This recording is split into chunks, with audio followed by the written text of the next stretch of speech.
I know what you're thinking. Do we need another white woman holding a microphone? I'll give you a second to shout your answer at the screen. No! Correct, the answer is no, but here I am. I think I'm going to do that as my intro for every one of these because it is funny in my head. So, hi, I'm Giggsy, I'm an independent musician, and this is whatever this is. This is basically, I kind of figured it out. Going to be called Giggsy's World, and it's just going to be genuinely a look into my psyche and brain. No! God, please, no! No! So there's no format. It's whatever I'm thinking about on the day. And if you find that interesting, then you find that interesting. And if you don't, then that's fine. This is for me, not for you.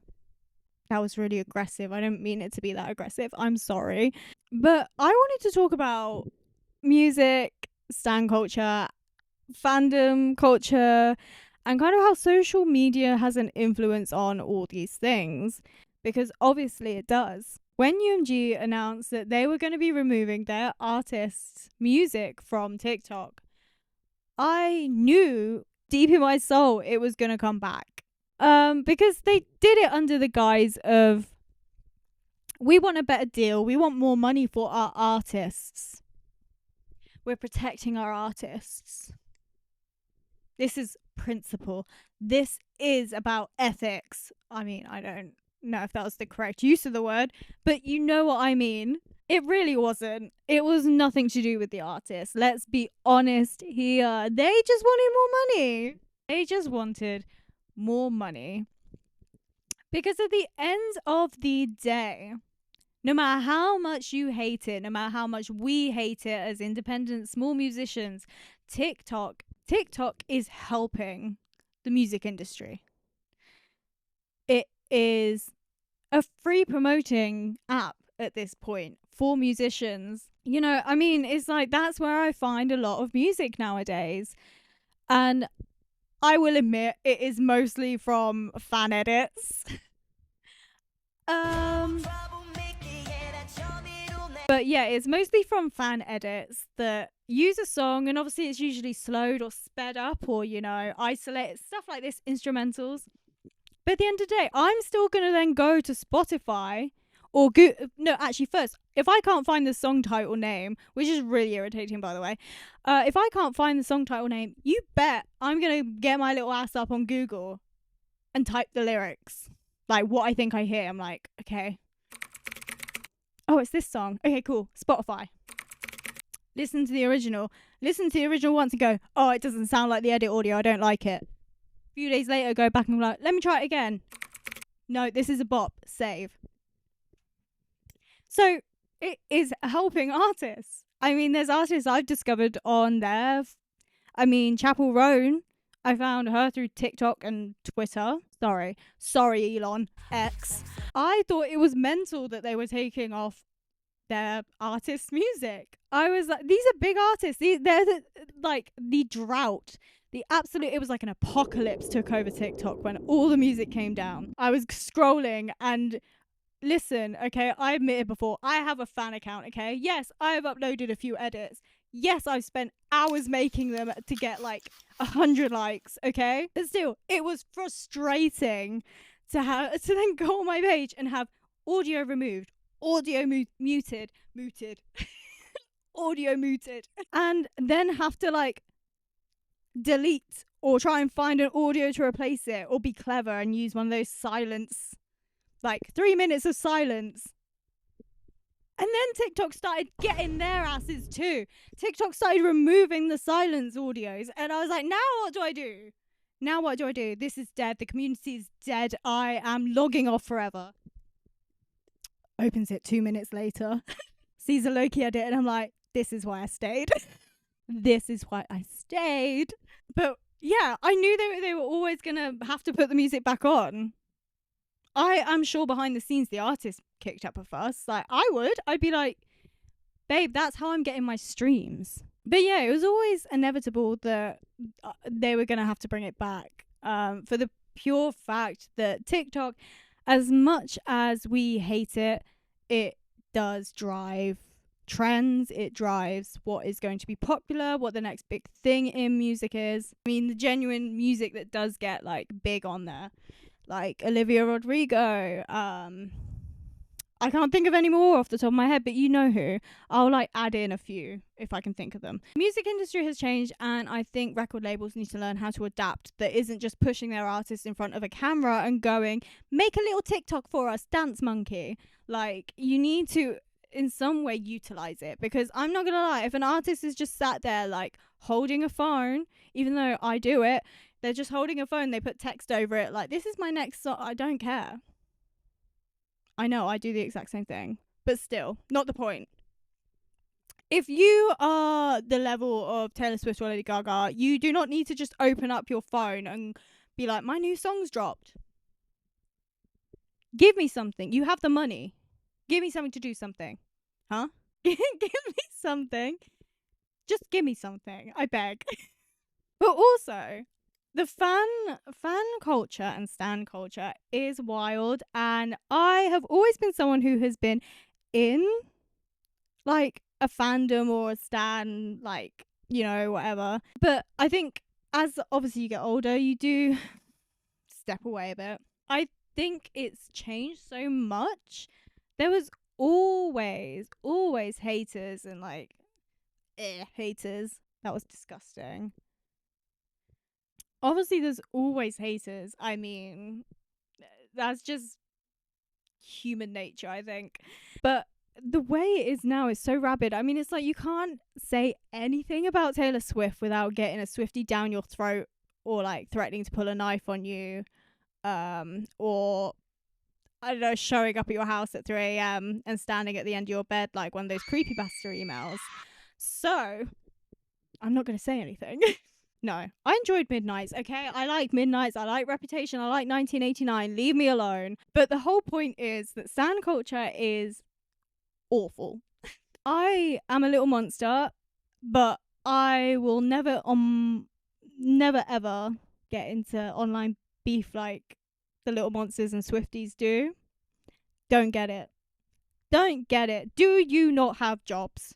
Because as someone who works only 16 hours a week at most, I don't have a job and I'm not sat on the internet beefing. Maybe I should. Maybe that's where I'm going wrong. And it's the same across for music, for shows and films. Oh, don't get me started. I think I mentioned it before in the last video, but don't get me started on the Loki fans. Baby, I promise you it's not that deep. As someone who believes that Loki has been in the room with me when I've been that far deep into my obsession, it's not that deep. And the thing is, I feel like people just can't understand that people don't have the same opinion as you. I might like one thing, you may not. I might like one character, you may not. You might ship this, I may not. That does not mean I am Satan. It does not mean that I deserve to have a spell cast on me, a voodoo doll made of me, and then stabbed repeatedly. It's crazy. And when I did do ranking videos on my TikTok, on my music TikTok, the comments were wild. Some of them were like, genuinely, I think they wished death upon me just because I did not put their favourite song at the top of the list. It's almost as if music is subjective. It's almost as if art and media is meant to be consumed and have different opinions about it. You're joking, right? It's just so frustrating. And like, I mean, the thing is like, I just don't have the energy to fight, to argue. I also just think it's really redundant. Does it make a difference to my life if this person doesn't like the same thing as me? No, it does not. Does it make a difference to the artist that I like that this person does not like them? No, it does not.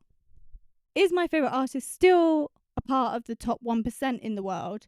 Yes, she is. I don't think she cares that 13-year-old Natasha does not like her music. I don't know why I went for Natasha. I'm sorry. It was just the first name that popped into my head.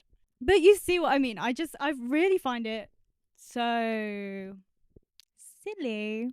Especially when in context of everything else going on in the world. But maybe that's why they do it. Maybe it's because it's something that they can kind of control and actually make an effect with, if that makes sense. If you're tweeting at someone or like commenting at someone that you hate this and you want this and blah, blah, blah, and you're arguing, I guess there's some sort of like feel of control there. Whereas obviously with the real world problems, it's not going to do anything. The most it will do is also start another argument with someone else on Twitter. So I think that's why I get scared to go on Twitter sometimes in case I breathe wrong. And I grew up in an era where obviously Tumblr was the girl. She was the it girl. I'd log on to Tumblr and, you know, I'd watch a new episode of Doctor Who and I'd be like, Tumblr, here I come. I'd watch a new Marvel film and I'd be like, Tumblr, here I come. And you bet your ass I was consuming Imagines and X-Readers. Always PG. Always PG. It makes me feel icky. I don't know. Okay? Genuine shiver up my spine. But yeah, circling back, as we do, that was a yapping tangent.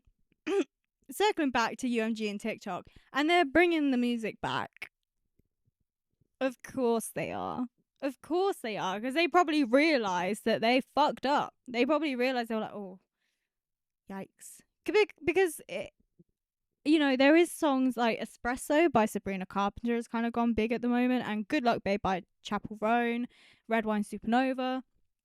But also, I'm still seeing them on TikTok. Like, I'm still seeing them. It doesn't matter if the audio is there or not. People will find a way to upload the audio, and they'll just speed it up or put another audio on top so that you know, so that it doesn't get detected. And they're missing out a trick there, because then it's like this person's audio is getting more streams and like uses than what could be the official audio. So yeah, I haven't read in detail, but yeah, I've read that they came to an agreement and the music's going back. And I was like, well, yeah, of course it is, because both sides know that it is bad for business for both of them if the music is not on there. So me and my boyfriend watched Fallout, the Amazon Prime series. Really good. I am typically not into that kind of stuff. I don't think I say this, and then I probably am, but I know what I mean. But I found it really interesting. I mean, it's like we watched The Last of Us, and I loved that show. I normally don't like zombie. Well, you know, yeah, it is zombies, right? They are technically kind of zombies, but anyway, I'm not really into that because I went and watched World War Z in the cinema and left traumatized. And I Am Legend as well also traumatized me as a kid. But I vividly remember watching World War Z in the cinema with my dad and brother. And I think I cried. I hated it. Because that little voice in my brain was like, what if this happened? What if this actually happened? And then that's all I could think of for the rest of the film. Another film that my boyfriend laughs and teases me every time I say this. Another film that got to me was Godzilla versus King Kong. That film fucked me up. Are you kidding me? The giant bugs. Again, that little voice was like, what if that happened? What if giant bugs rose from the ocean and decided to kill you? As someone who is terrified of flying things, yeah, that got to me. Got to me as well. But then I can watch true crime things that are grounded in reality and actually real, and be like, fine, go to sleep. I genuinely think there's something wrong. I mean, I know there's something wrong, but there is something wrong with the way my brain is wired. Somebody went in there with a hot glue gun or something, because there is no way that I can fall asleep to a video about someone being horribly, horribly murdered and then watch Godzilla and cry because I was scared for my life. I have no other comment. How did I even get there from the point I made about TikTok? I don't know the segue I just took. I don't know the wires, the pins that I just grabbed there to get there. Fallout. I remember we changed subject. Yeah, Fallout was good. Also, people thirsting over the ghoul is so funny. I'm sorry. is categorically in. If I went on Google and typed comedy, that would come up. That is funny. I get it, but it's funny. I mean, I don't feel it, but I get it, okay? I think my deep-rooted fear of something like that being reality takes me out of it to the point that I'm like, no, I can't fancy him. And I feel like in theory I should, because I will give you a list of my history with fictional characters. So, my first crush that I remember was the first crush I remember having was on Lightning McQueen.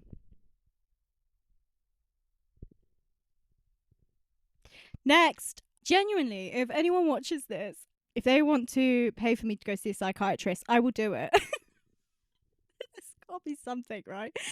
Anyway, Lightning McQueen. And then to find out it was Owen Wilson. Please. Yeah, and Night at the Museum. I'm not gonna lie. There's something about Ben Stiller. I wouldn't say he's one of my crushes, but there's something about him. I get it. Arkman Ra from Night at the Museum. The Pharaoh. The mummy Pharaoh. But he's not a mummy, so it's okay. I mean, no, he was human. He wasn't a wax model. So I guess there's nothing wrong with that. That's kind of like acceptable, right? That's understandable. Then we move on. And then we have Matt Smith as the 11th Doctor.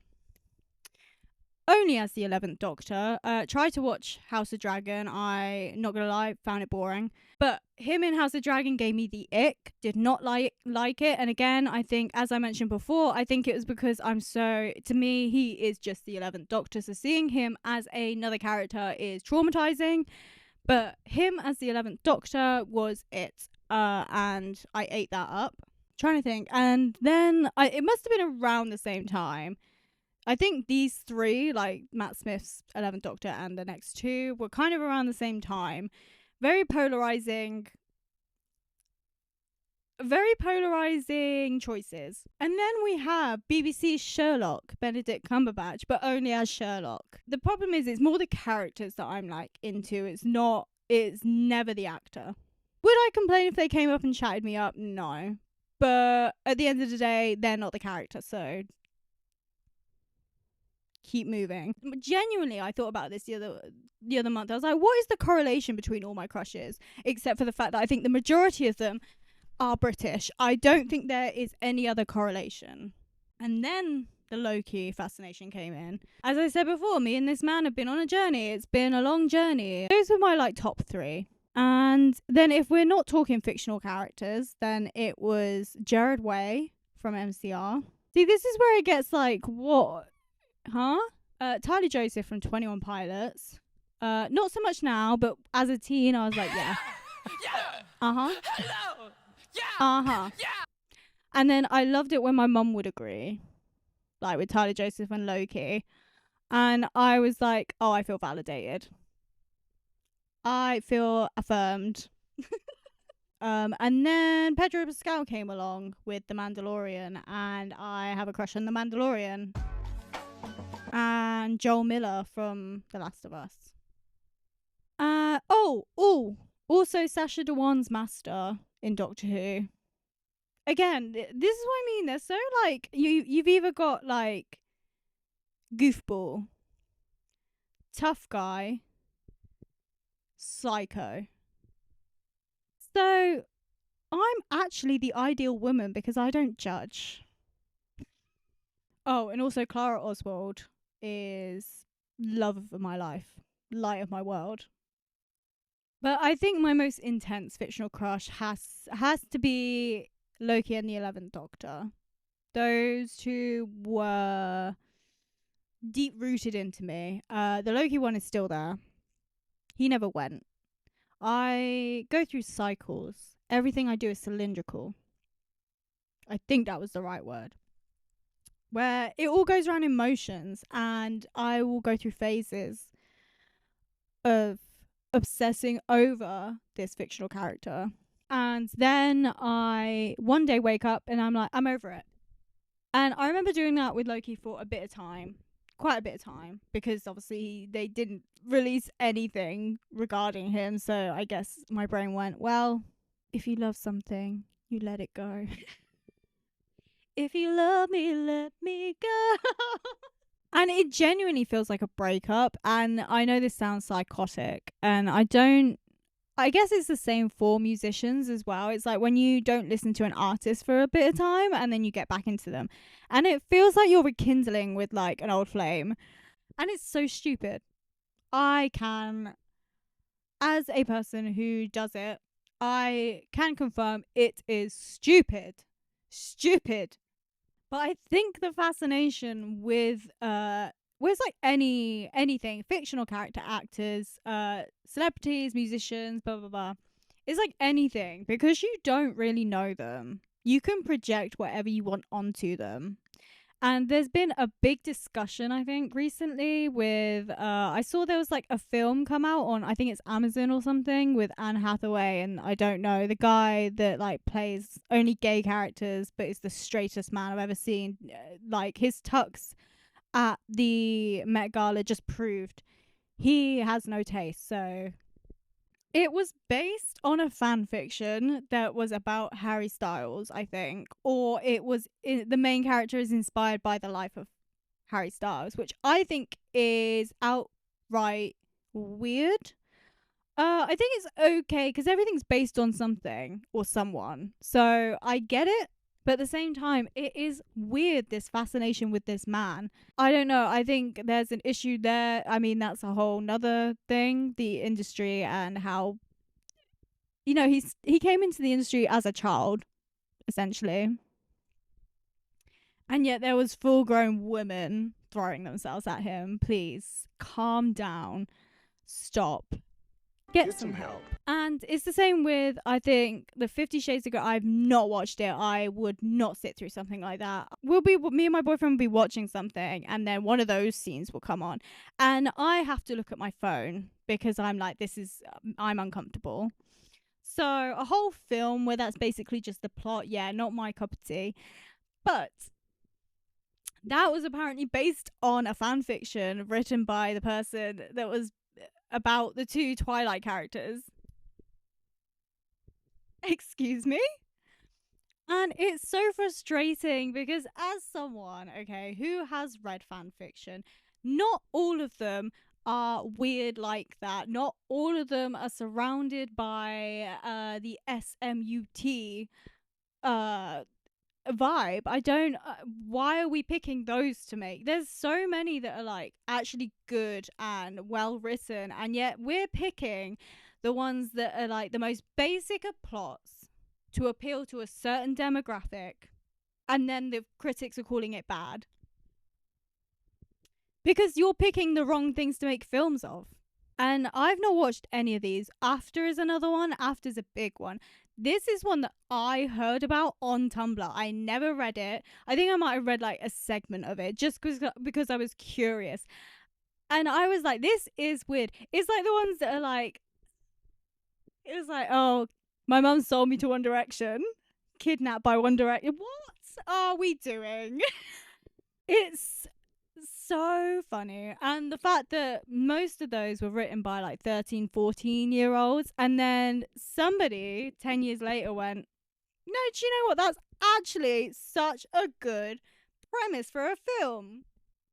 It's after the one with Cole Sprouse. I can't remember. But my point is, there's so many, and this is what I mean. Fan culture is mental, and for so long it was shunned. I remember when I was in school at being 12, 13, and if you even admitted that you had a Tumblr account, you were immediately uncool. You were immediately picked up and thrown into a trash bin. No, that's not the case, but I did get bush pushed a few times. Can I just say, Harry Hill, I hate you for that. Because everyone thought it was funny to do to me because I have bad hand-eye coordination and balance. So if I fell into a bush, I need 5 people to help me up, okay? Actually trauma dumping. But yeah, like, it's so weird how it has kind of like shifted completely and turned around. Now, obviously, you have fan cams and edits. I think if TikTok had been around during those times, I think it would have been a bit different. Definitely would have still got bush pushed. But but yeah, so it's so weird. Fan culture is weird. And I am someone who tries to be as removed as I can from it. Because every time I log on to an account, there's just hate, arguments, ship war, and I'm just really like, is this really all we have time for in our life? Not to sound, YOLO-ish, but we only have one life, and you want to spend it arguing with someone because they do not have the same opinion as you, and I don't get it. Don't get me wrong, I used to be that person. If someone hated Lady Gaga, I just couldn't understand why. I would be like, but why? And I think people thought I was being argumentative. I wasn't. I just genuinely wanted to know why. But then they'd give stupid reasons like because she's a man.